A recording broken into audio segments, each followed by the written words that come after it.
औज़ुबिल्लाहिमिनश्शैतानिर्रजीम बिस्मिल्लाहिर्रहमानिर्रहीम। Dear students, अस्सलाम वालेकुम। स्टूडेंट्स, आज हमारा जो लेक्चर है वो टेंसेस के हवाले से है और टेंसेस में आज जो हम सीखेंगे प्रेजेंट टेंस और पास्ट टेंस, यानी प्रेजेंट टेंस में भी प्रेजेंट सिंपल और पास्ट सिंपल। स्टूडेंट्स, कोई भी टेंस सीखने के लिए हमें टेंस के अंदर दो चीजें ऐसी होती हैं जो हमने याद रखनी होती हैं। पहली चीज जो होती है वो होती है हेल्पिंग वर्ब और दूसरी चीज जो टेंस के अंदर होती है मेन वर्ब। यानी ये दोनों चीजें आपने अच्छी तरह से ज़हन-नशीं करनी है तो आपको टेंसेस में कभी भी परेशानी नहीं होगी। सबसे पहली चीज प्रेजेंट टेंस यानी सिंपल प्रेजेंट, जिसको प्रेजेंट इंडेफिनेट भी कहते हैं। इसमें हम देखते हैं वर्ब कौन सा इस्तेमाल हो रहा है, वर्ब। और दूसरी चीज टेंस के अंदर जैसे मैंने आपको बताया helping verb. Present indefinite tense के अंदर स्टूडेंट्स वर्ब जो है वर्ब की फर्स्ट फॉर्म इस्तेमाल होती है, first form of verb, verb की फर्स्ट फॉर्म इस्तेमाल होती है। और इसमें वर्ब की फर्स्ट फॉर्म के साथ अगर सिंगल सब्जेक्ट हो या सब्जेक्ट हमारा ही, शी या इट हो, आगे हम प्रैक्टिस भी करेंगे, तो उस वक्त हम एस या ईएस का भी इसमें इजाफा करते हैं। प्रेजेंट इंडेफिनेट टेंस यानी सिंपल प्रेजेंट टेंस जिसको कहा जाता है, इसमें स्टूडेंट्स हेल्पिंग वर्ब इस्तेमाल होते हैं दो, एक डू और एक डज। यानी या डू इस्तेमाल होगा या डज इस्तेमाल होगा। तो पास्ट इंडेफिनेट टेंस की तरफ जब हम आए कि पास्ट टेंस यानी सिंपल पास्ट इसको कहते हैं या इसको पास्ट इंडेफिनेट भी कहते हैं, पास्ट इंडेफिनेट या इसको सिंपल पास्ट कहते हैं। तो इसमें वर्ब की कौन सी फॉर्म इस्तेमाल होती है? इसमें अगर वर्ब की बात करें, वर्ब लिखा हुआ है तो वर्ब की सेकंड फॉर्म इस्तेमाल होती है, सेकंड फॉर्म ऑफ वर्ब, यानी वर्ब की सेकंड फॉर्म इस्तेमाल होती है। अब अगर हेल्पिंग वर्ब की बात करें, पास्ट इंडेफिनेट में हेल्पिंग वर्ब जब लगाया जाता है तो वो हेल्पिंग वर्ब पास्ट इंडेफिनेट में एक ही है, डिड हेल्पिंग वर्ब लगाया जाता है। लेकिन स्टूडेंट्स एक चीज यहाँ पे याद रखने वाली है, जब भी पास्ट इंडेफिनेट में आपने डिड लगाना है तो डिड के साथ second form automatically first form में आ जाएगी। यानी second form first form V1 में लिख रहा हूं, जिसका मतलब है वर्ब की फर्स्ट फॉर्म, यानी सेकंड फॉर्म जो है वो हमने फर्स्ट फॉर्म में चेंज कर देनी है। एग्जाम्पल लिखते हैं प्रेजेंट इंडेफिनेट टेंस के लिए। प्रेजेंट इंडेफिनेट टेंस के लिए एक और रूल मैं आपको बताऊं यहाँ सिंपल करके, अगर आपको ये चीज क्लियर नहीं हुई तो सेंटेंस किस नौयत का होता है, क्या क्या चीजें होती हैं सेंटेंस में। तो स्टूडेंट्स यहाँ सेंटेंस में सबसे पहले सब्जेक्ट होता है, सब्जेक्ट के बाद V स्टैंड फॉर वर्ब और 1 स्टैंड फॉर वर्ब की फर्स्ट फॉर्म इस्तेमाल होती है। इसके साथ प्लस करते हैं एस या ईएस का इजाफा होता है और इसके साथ हम ऑब्जेक्ट लिखते हैं या रेस्ट ऑफ द सेंटेंस। ठीक है, रेस्ट ऑफ द सेंटेंस यानी सब्जेक्ट का जो बकिया हिस्सा होता है वो ऐड करते हैं। कैसे? सेंटेंस लिखता हूं, I play cricket, I play cricket. एक और सेंटेंस लिखता हूं present indefinite tense, he goes to school. यानी आई प्ले क्रिकेट, मैं क्रिकेट खेलता हूं। ही गोज टू स्कूल, वो स्कूल जाता है। शी टेक्स टी, वो चाय पीती है। अब यहां बात पे जरा ध्यान दीजिएगा, आई प्ले क्रिकेट, मैं क्रिकेट खेलता हूं, यानी क्रिकेट खेलता हूं की आवाज आ रही है। ही गोज टू स्कूल, वो स्कूल जाता है, ता है की आवाज आ रही है। शी टेक्स टी, वो चाय पीती है। तो ये सेंटेंस लिखने का मकसद ये है कि आपको एक पहचान करा रहा हूं कि प्रेजेंट इंडेफिनेट टेंस या सिंपल प्रेजेंट टेंस के अंदर उर्दू में सेंटेंस किस तरह का आएगा। तो आप इसको ट्रांसलेट करेंगे जब वर्ब की फर्स्ट फॉर्म लगाएंगे या उसके साथ एस या यस लगाएंगे। जब ता हूं, ता है, ती है या ते हूं, वो क्रिकेट खेलते हैं, वो दौड़ते हैं, वो आंख मचोली खेलते हैं, तो उस वक्त हम प्रेजेंट इंडेफिनिट टेंस कहते हैं। अब कब आपने SEIS लगाना है, SEIS कब लगाना है, जब आपका सब्जेक्ट यानी ये वाला सब्जेक्ट, जब आपका सब्जेक्ट क्या होगा, ये बात यहां पे याद रखनी है। जब आपका सब्जेक्ट ही, शी, इट या सिंगल नाउन होगा। सिंगल नाउन से मतलब अमजद, असलम, ठीक है, इमरान, यानी जो भी चीजें होंगी सिंगल नाउन होगा, तो उस वक्त आपने सब्जेक्ट यानी वर्ब के साथ S या ES का इस्तेमाल करना है। जैसे हमने यहाँ किया, ही गो टू स्कूल नहीं लिखना, ही गोज टू स्कूल। हमने SEIS का इजाफा किया। कब किया, जब हमारे पास सब्जेक्ट ही, शी, इट या सिंगल नाउन होगा, तो सब्जेक्ट में आपने SEIS का इजाफा करना है। यह है सिंपल प्रेजेंट टेंस, जिसको प्रेजेंट इंडेफिनिट भी कहते हैं। और इसमें सिंपल सेंटेंस अभी हमने लिखे, जिनको सादा जुमले या अफर्मेटिव भी कहते हैं, सिंपल सेंटेंस भी कहते हैं। ये हमने 2-3 सेंटेंस लिखे। और रूल इसका ये आपने याद रखना है कि वर्ब की फर्स्ट फॉर्म के साथ SEIS का इजाफा होता है, और डू और डज हेल्पिंग वर्ब इस्तेमाल होते हैं। हेल्पिंग वर्ब कहाँ इस्तेमाल होते हैं, प्रेजेंट इंडेफिनिट टेंस के नेगेटिव सेंटेंस बनाने के लिए, प्रेजेंट इंडेफिनिट सेंटेंस के इंट्रोगेटिव सेंटेंस बनाने के लिए, या प्रेजेंट इंडेफिनिट टेंस के इंट्रोगेटिव नेगेटिव सेंटेंस बनाने के लिए। अब हम सिंपल ही टेंस की तरफ आते हैं। पास्ट इंडेफिनिट टेंस, वर्ब की सेकंड फॉर्म इस्तेमाल होती है, चाहे वहां पे ही हो, शी हो, इट हो। अब यहाँ पे इस चीज को हमें कोई गर्ज नहीं है कि SEIS लगाना है, सिंपली सेकंड फॉर्म इस्तेमाल होती है। आई प्ले क्रिकेट, इसकी सेकंड फॉर्म की तरफ आता हूं। I play cricket, I played cricket. Verb की सेकंड फॉर्म इस्तेमाल की, जिसको सेकंड फॉर्म ऑफ वर्ब यानी पास्ट पार्टिसिपल, इसकी थर्ड फॉर्म भी यही होती है, आई प्लेड क्रिकेट। मैंने क्रिकेट खेला, अलिफ की आवाज आई, ये की भी आवाज आ सकती है। He goes to school, he go की second form, he went to school, वो स्कूल गया, he went to school. He takes tea, वो चाय पीती, सॉरी, ही टेक्स टी, वो चाय पीती है। शी टेक की second form, she took T, उसने चाय पी। यानी पास्ट इंडेफिनिट टेंस बड़ा ही आसान टेंस है कि जिसमें वर्ब की सिर्फ और सिर्फ सेकंड फॉर्म इस्तेमाल होती है सिंपल सेंटेंस में, यानी सादा जुमलों में। अब हम आगे आते हैं कि प्रेजेंट इंडेफिनिट टेंस के नेगेटिव जुमले कैसे बनेंगे, पास्ट इंडेफिनिट टेंस के नेगेटिव जुमले कैसे। स्टूडेंट्स, अब हम आते हैं प्रेजेंट इंडेफिनिट टेंस या सिंपल प्रेजेंट की नेगेटिव सेंटेंस की तरफ, और पास्ट इंडेफिनिट टेंस के भी नेगेटिव सेंटेंस की तरफ। पहला सेंटेंस हमने लिखा, जो सिंपल सेंटेंस लिखा कि मैं क्रिकेट खेलता हूं। अब मैं सेंटेंस लिखता हूं, मैं क्रिकेट नहीं खेलता हूं। मैं क्रिकेट नहीं खेलता हूं। I do not play cricket. मैं क्रिकेट नहीं खेलता हूं। दूसरा सेंटेंस हमने लिखा कि वो स्कूल जाता है। अब इसका नेगेटिव क्या होगा, अब हम उसको कहेंगे वो स्कूल नहीं जाता है, वो स्कूल नहीं जाता है।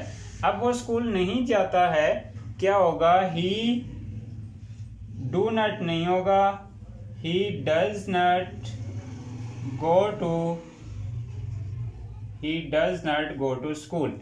यानी हमने पहले सेंटेंस में डू नॉट इस्तेमाल किया, दूसरे में डज नॉट इस्तेमाल किया, he does not go to school. तीसरा हमने पढ़ा कि वो चाय पीती है।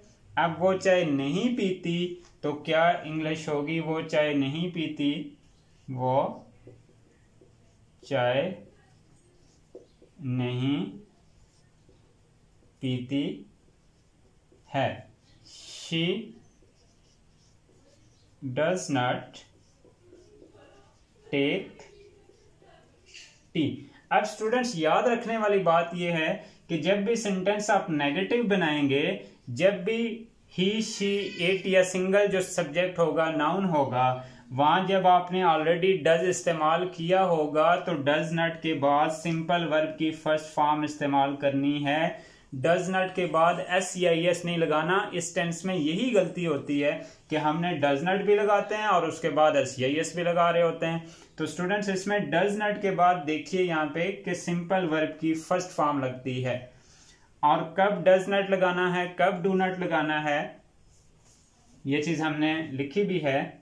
आई, वी, दे या प्लूरल बहुत सारे लोग हों तो उस वक्त आपने डू नॉट लगाना है। और डज नॉट कब लगाना है, ही, शी, इट या कोई सिंगल नाउन होगा सब्जेक्ट आपका, तो तब आपने डज नॉट लगाना है। ठीक है, प्रेजेंट इंडेफिनेट की बात हो रही है। पास्ट इंडेफिनेट की तरफ जब हम आएंगे, पास्ट इंडेफिनेट में हम क्या करेंगे, तो पास्ट इंडेफिनेट में स्टूडेंट्स बड़ा ही सिंपल है सेंटेंस को नेगेटिव बनाना। सबसे पहले आपके पास मौजूद होता है सब्जेक्ट, सब्जेक्ट के बाद आप लगाएंगे डिड नॉट। ठीक है, सब्जेक्ट के बाद आपने डिड नॉट, डिड नॉट के बाद आपने V1, V1 का मतलब वर्ब की first form, V stand for verb, verb की फर्स्ट फॉर्म लगानी है। और then rest of the sentence, जुमले का कोई बकिया हिस्सा होगा तो वो इसमें ऐड करेंगे। जैसे हमने पीछे सेंटेंस पढ़ा, आई प्लेड क्रिकेट, यानी जो अब मैं यहां लिख लेता हूं दोबारा, आई प्लेड क्रिकेट, ये इसका सिंपल सेंटेंस है, आई प्लेड क्रिकेट। तो इसका नेगेटिव कैसे बनाएंगे देखिएगा, I did not play cricket, I did not play cricket. दूसरा सेंटेंस हमने लिखा था, रिपीट कर लेता हूं, ही वेंट टू स्कूल। अब ही वेंट टू स्कूल का नेगेटिव क्या बनेगा, ये रूल है, इस रूल को आपने फॉलो करना है। सब्जेक्ट, सब्जेक्ट क्या है जी, सब्जेक्ट ही है। सब्जेक्ट के बाद फौरन लगा दें जी डिड नॉट, डिड नॉट लगा दिया। डिड नॉट के बाद V1 स्टैंड फॉर वर्ब की फर्स्ट फॉर्म, वर्ब की फर्स्ट फॉर्म क्या लगा दी, वेंट की फर्स्ट फॉर्म होती है गो। और टू स्कूल ये रेस्ट ऑफ द सेंटेंस है, यानी जुमले का बकिया हिस्सा है, प्लस हटा देते हैं, he did not go to school, यानी ये हमारा नेगेटिव सेंटेंस हुआ। अब एक और सेंटेंस हमने लिखा था, शी टुक टी, कि उसने चाय पी, तो नेगेटिव क्या बनाएंगे, she did not take tea. तो अब ये हमने बेसिक प्रैक्टिस की कि सेंटेंस जो है प्रेजेंट इंडेफिनेट और पास्ट इंडेफिनेट में सिर्फ इतना फर्क है कि इसमें वर्ब की फर्स्ट फॉर्म के साथ एस लगाना है, इसमें वर्ब की सेकंड फॉर्म इस्तेमाल होती है।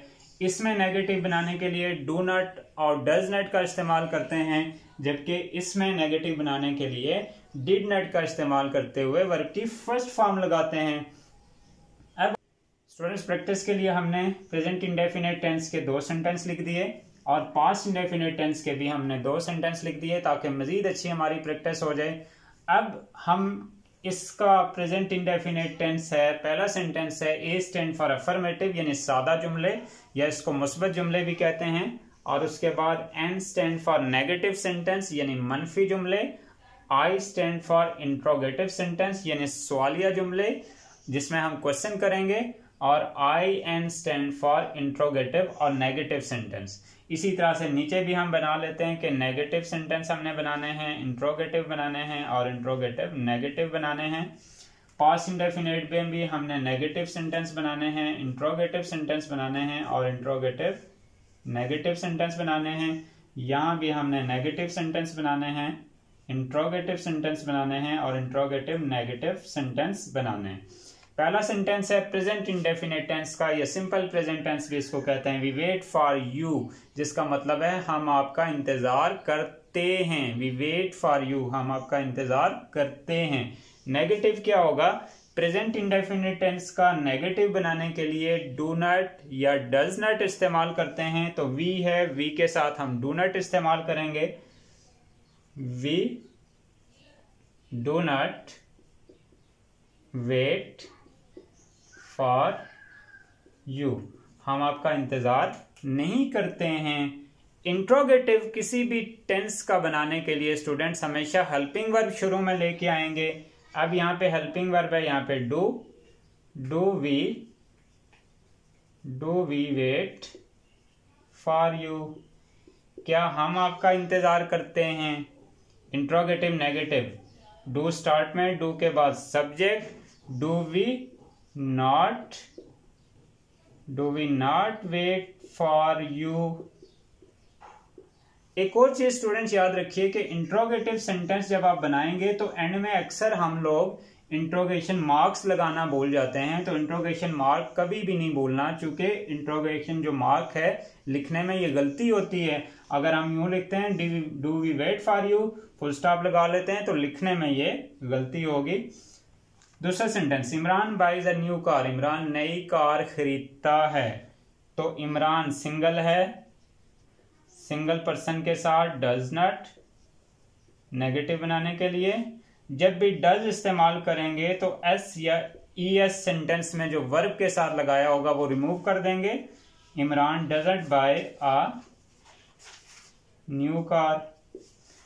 Interrogation, does Imran buy a new car. Interrogative negative, does Imran not buy a new car. अब आते हैं पास्ट इंडेफिनिट की तरफ। बड़ा ही सिंपल कि सिंपल सेंटेंस में सिर्फ वर्ब की सेकंड फॉर्म लगानी है, नेगेटिव में डिड नॉट और फर्स्ट फॉर्म लगानी है। We waited for you, हमने आपका इंतजार किया। We did not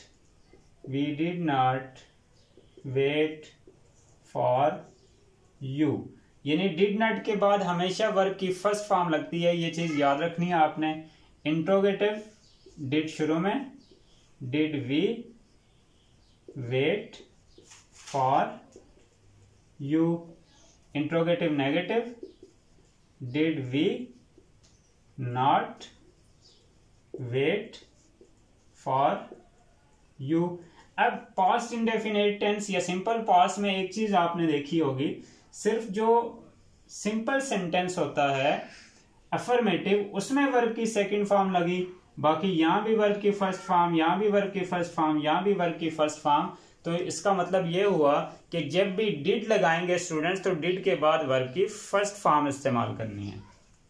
अब आते हैं दूसरे सेंटेंस की तरफ।